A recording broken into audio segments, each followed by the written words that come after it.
पुराना मोहल्ला। शाम ढल चुकी है। गली में बच्चों की हंसी गूंज रही है।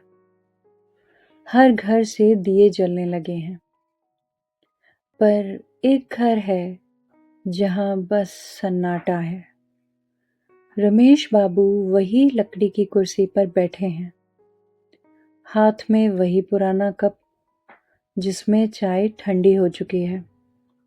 4 महीने हो गए कि उनके बेटे विक्रम और बहू ने उनसे बात नहीं की थी। एक छोटी सी बात से शुरू हुआ झगड़ा बढ़ते बढ़ते चुप्पी में बदल गया।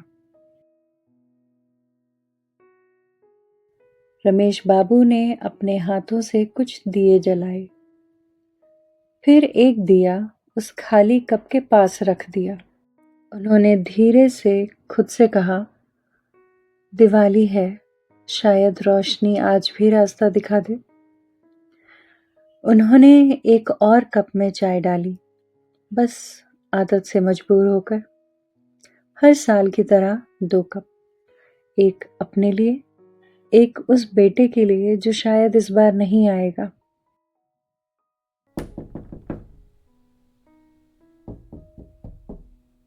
उन्होंने सोचा पड़ोसी होगा।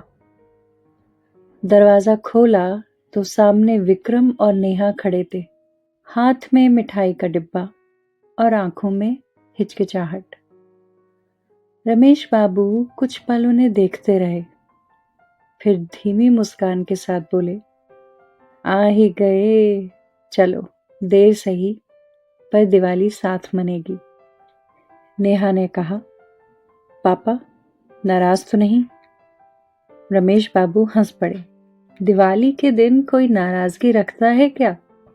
विक्रम ने झिझकते हुए कहा, पापा माफ कर दीजिए, मैंने बहुत कुछ गलत कहा था। रमेश बाबू ने उसके कंधे पर हाथ रखा, बेटा दिवाली का मतलब ही यही है, अंधकार के बाद फिर से रोशनी लौट आए। सब साथ बैठे, वही पुरानी मेज, वही 2 कप, पर इस बार दोनों में भाप उठ रही थी। रमेश बाबू ने हंसकर कहा, याद है ना, मैंने कहा था हर नया रिश्ता 1 कप चाय से शुरू होता है।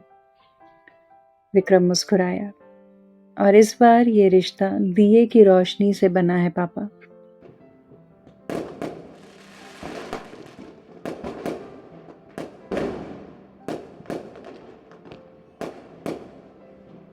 बाहर बच्चों की हंसी थी, घर में मिठाइयों की खुशबू और अंदर वो अपनापन जो कुछ महीनों से खो गया था।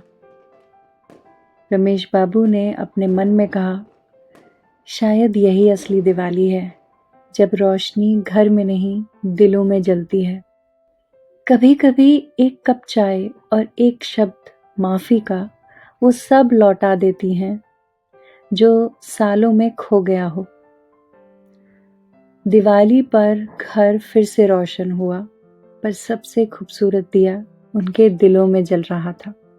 कभी कभी रिश्ते टूटते नहीं, बस लौटने में थोड़ी देर हो जाती है। नमस्कार, मैं हूँ आपकी कहानीकार और आप सुन रहे थे बोलती कहानियाँ। धन्यवाद।